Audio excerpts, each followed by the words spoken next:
Bonjour à tous, alors aujourd'hui petit exercice pour débuter sur les ensembles et les nombres décimaux. Voilà, on va regarder les inverses des nombres entre des entiers entre 1 et 10, donc 1 sur 1, 1 sur 2, 1 sur 3, etc. jusqu'à 1 sur 10, et on va s'intéresser bien, à leur décimalité. Voilà, parmi eux, lesquels sont décimaux. La première chose qui est importante, c'est comment peut-on savoir si un nombre est décimal. Alors il y a deux méthodes.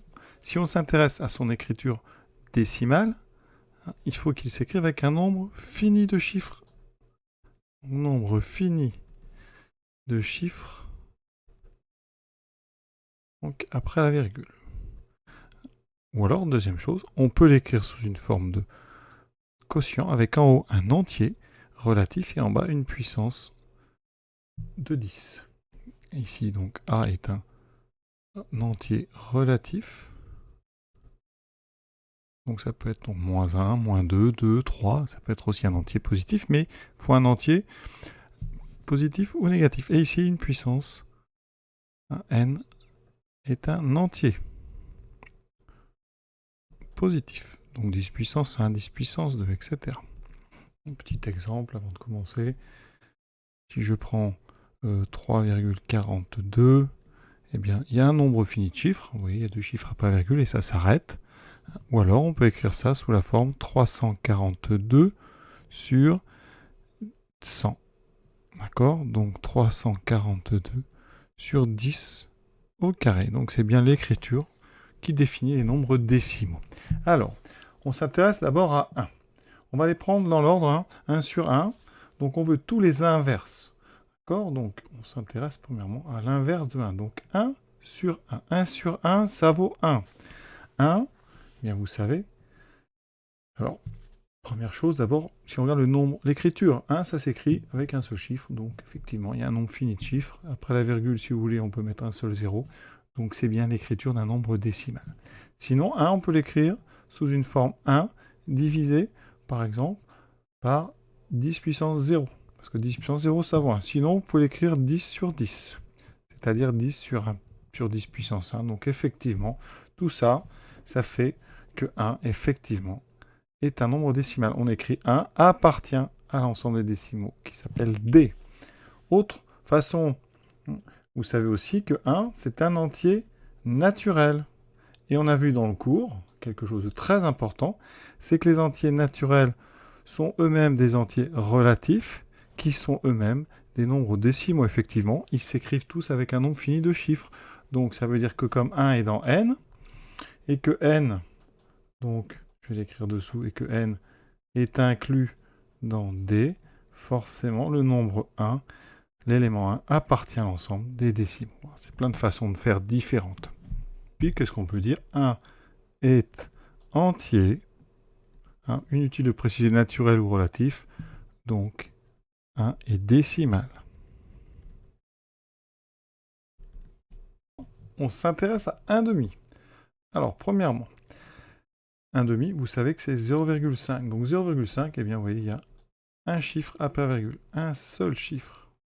Donc, après la virgule, donc, c'est effectivement un nombre décimal. C'est la définition première. Un nombre qui possède une écriture avec un nombre fini de chiffres après la virgule. Donc 1 demi appartient à l'ensemble des décimaux. Autre façon de faire. Vous pouvez dire, par exemple, que 1 demi, eh bien, si vous multipliez en bas par 5 et en haut par 5, on a le droit, eh bien, ça fait 5 sur 10. Et 5 sur 10, c'est effectivement un quotient avec un entier en haut et une puissance de 10 en bas. Donc c'est bien, un nombre qui s'écrit A sur 10 puissance n, avec A égale 5 et n égale 1. D'accord? Ici, donc ça c'est A, et le 1 c'est n. Donc c'est bien un entier, c'est bien un nombre décimal. On attaque un tiers maintenant. Alors un tiers, c'est particulier. Un tiers, c'est dans le cours, ça. Dans le cours de seconde, on doit savoir qu'un tiers, c'est un nombre qui n'est pas décimal. Un tiers n'est pas décimal. Ceci fait partie du cours, il faut le savoir. Alors on peut le démontrer. Alors une démonstration qui pourrait être acceptée rapidement, c'est qu'un tiers, ça s'écrit 0,333. Alors il y a un nombre infini de chiffres, ça veut dire que effectivement vous avez une écriture infinie, qui ne s'arrête jamais. Mais ça, c'est pas vraiment une preuve. Il pourrait y avoir une autre écriture qui s'arrête. Donc la vraie démonstration de la non-décimalité de 1 tiers, c'est toujours la même. C'est ce qu'on appelle un raisonnement par l'absurde. Donc je vais faire ça proprement, assez rapidement. On suppose donc que 1 tiers est égal à A sur 10 puissance n. Ensuite, on fait un petit produit en croix. Donc ça fait 10 puissance n égale 3A. Et la petite remarque très simple. À droite, ici, on a un multiple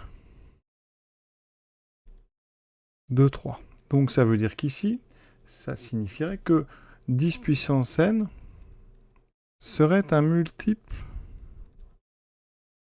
de 3. D'accord? Or, les multiples de 3, on les reconnaît. La somme des chiffres vaut un multiple de 3. Mais la somme des chiffres de 10 puissance n, la somme des chiffres, 10 puissance n, ça s'écrit soit 10, soit 100, soit 1000. Il y a un 1 et plein de zéros. Donc la somme des chiffres de 10 puissance n, elle est égale à 1. Et donc ça ne peut pas être un multiple de 3. Donc ici, ça veut dire que la supposition qu'on a faite est absurde. Donc notre supposition est fausse. Donc 1 tiers ne peut pas s'écrire. Donc 1 tiers et ne peut s'écrire un entier sur une puissance de 10. Donc 1 tiers n'est pas décimal. 1 quart.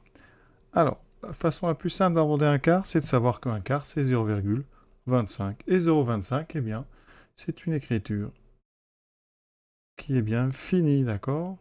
Il n'y a que 2 chiffres après la virgule. Donc, directement, on sait que un quart, eh bien, c'est un nombre décimal. Autre façon de faire, un quart, eh bien, si vous voulez, vous multipliez en bas et en haut par 25. Pourquoi? Parce que 4 fois 25, c'est une puissance de 10. Donc ça fait 25 sur 100. D'ailleurs, on retrouve 0,25. Et 25 sur 100, c'est donc 25 sur 10 au carré. C'est donc un A sur 10 puissance n, avec A égale 25 et n égale 2. Donc effectivement, c'est une autre preuve avec la deuxième définition des nombres décimaux. 1 cinquième. Même chose qu'un quart. 1 cinquième, vous savez normalement que c'est 0,2. Et il y a un nombre fini de chiffres, donc 1 cinquième est un nombre décimal. D'accord? Toujours. Hein. Là, on reconnaît vraiment. Sinon, 1 cinquième, vous pouvez multiplier en haut et en bas par 2, tout simplement. Ça fait donc 2 dixièmes. Ça fait effectivement 2 sur 10 puissance 1. Donc c'est bien quelque chose qui s'écrit A sur 10 puissance n, avec A égale 2 et n égale 1. Alors, 1 sixième. Là, c'est un petit peu plus difficile. 1 sixième, déjà, l'écriture, on ne la connaît pas forcément. Alors, première chose qu'on pourrait faire, c'est de voir combien vaut 1 sixième. Donc, on fait la division. 1 divisé par 6. Dans 1, combien de fois 6? 0. Voilà, on abaisse un 0. Dans 10, combien de fois 6? Une fois. Une fois 6, 6. Voilà, et ça fait 4. Je baisse un 0. Dans 40, combien de fois 6? 6 fois. 6 fois 6, 36.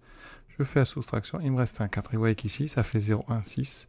6, et ça va se répéter à l'infini. Donc 1 sixième, c'est 0,1, 6, 6, 6, 6, et etc. Toujours des 6. Donc ce 6 va se répéter à l'infini. Alors ça n'est pas une preuve que c'est un nombre non décimal, parce qu'il peut y avoir d'autres écritures. Hein. Les maths, c'est tellement compliqué parfois. Donc, on va faire le même raisonnement qu'on a fait pour un tiers.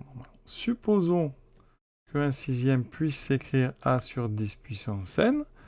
Dans ce cas-là, on fait un petit produit en croix. 10 puissance n serait égal à 6 fois A. Et là, eh bien, ça va être la même chose. Ça, c'est un multiple de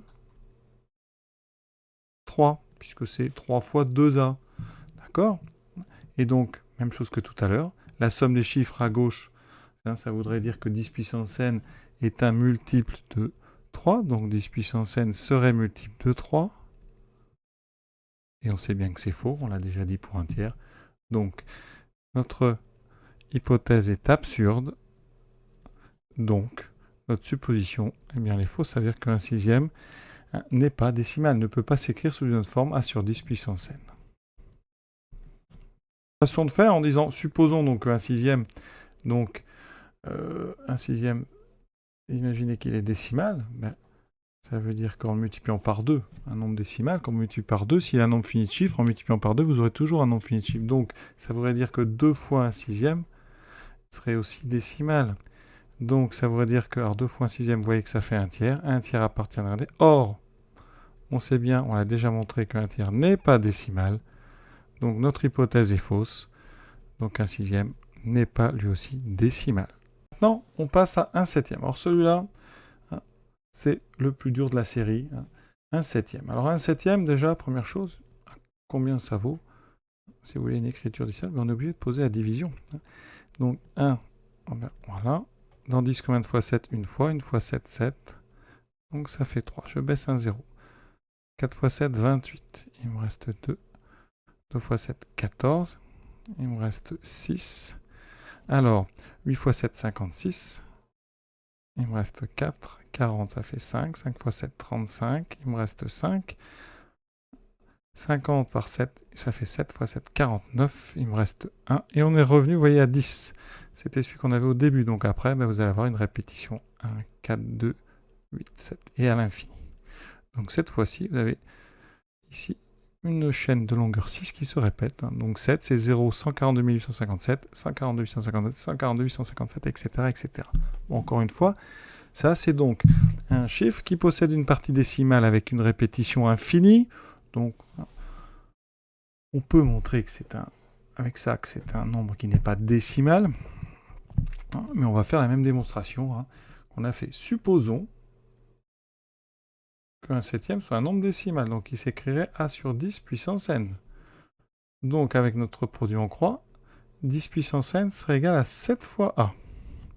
On a besoin d'un raisonnement un petit peu plus fort. C'est pour ça que c'est un petit peu difficile en début de seconde. 10, c'est 2 fois 5, donc ça ferait 2 puissance n fois 5 puissance n. Et, voilà.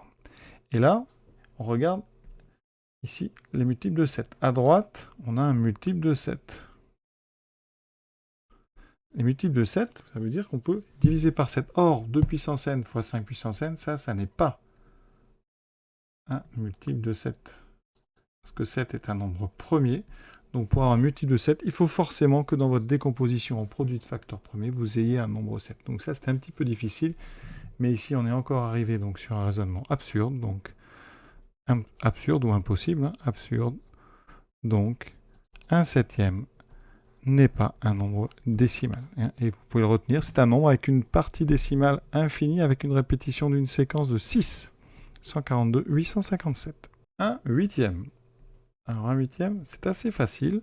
Alors on peut déjà regarder combien vaut un huitième. Est-ce que vous savez combien vaut un huitième? Alors une première méthode, c'est de poser la division. Donc 10 combien de fois 8? Une fois. Donc ça fait 8, il me reste 2. 2 fois, ensuite 4. 5 fois 8, 40. Il reste 0. Donc un huitième, c'est égal à 0,125. Ça s'arrête donc directement.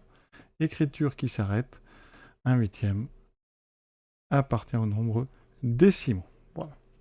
Ça, c'est une façon de faire. Après, vous pouvez faire donc un quart, un demi divisé par 2, ça fait 0,250. Et vous redivisez par 2, ça fait 0,125. Autre façon de faire, assez élégante, un huitième. Bien, un huitième, c'est 1 sur 2 fois 2 fois 2. Donc, on va multiplier en haut et en bas par 5 fois 5 fois 5. Pourquoi?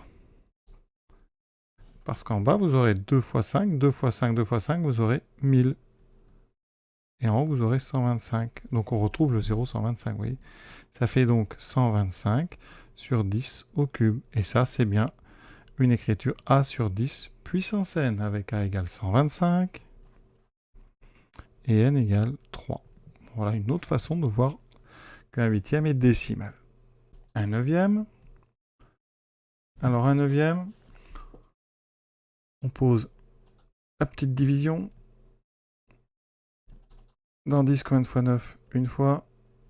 Et on revient sur un 10. Oui, donc dans 10, combien de fois 9? Une fois, etc. etc., etc., etc. Donc un neuvième, ça s'écrit 0,111 avec ici une répétition de 1. Ensuite, on va donc montrer que c'est un nombre qui n'est pas décimal. Et bien on fait pareil. Supposons qu'un neuvième s'écrive a sur 10 puissance n. toujours ce petit produit. 10 puissance n serait égal à 9 fois. Et 9 fois, ben, c'est un multiple de 3. Multiple de 3. Et donc, on aurait toujours le même problème, puisqu'on sait que 10 puissance n n'est pas un multiple de 3. Donc ici, on a encore quelque chose qui est absurde. Donc, un neuvième, effectivement, ne peut s'écrire à sur 10 puissance n, n'appartient pas à l'ensemble des nombres décimaux. Il nous reste le dernier, et peut-être le plus facile, un dixième. Un dixième, vous savez que c'est 0,1, c'est une écriture qui, eh bien, oui, qui s'arrête tout de suite. Donc, évidemment, un dixième est un nombre décimal. Sinon, un dixième, c'est déjà une écriture 1 sur une puissance de 10, d'accord? Donc, autre façon avec la deuxième caractérisation. Propriété générale, si vous prenez 1 sur n, eh bien 1 sur n, eh bien, est non décimal si n, ou plutôt si n a un diviseur premier différent de 2 et 5. Si n a un diviseur premier différent de 2 et 5. Autrement dit, si vous prenez 1 sur, je ne sais pas moi, 15, 15 est divisible par 3, donc un 15e n'est pas un nombre décimal. Un 16e, alors comme il n'y a que des 2 dessous, parce que 16 c'est 2 fois 2 fois 2 fois 2, hein, on pourrait avoir une propriété. Il suffit de le multiplier par 5 fois 5 fois 5 fois 5.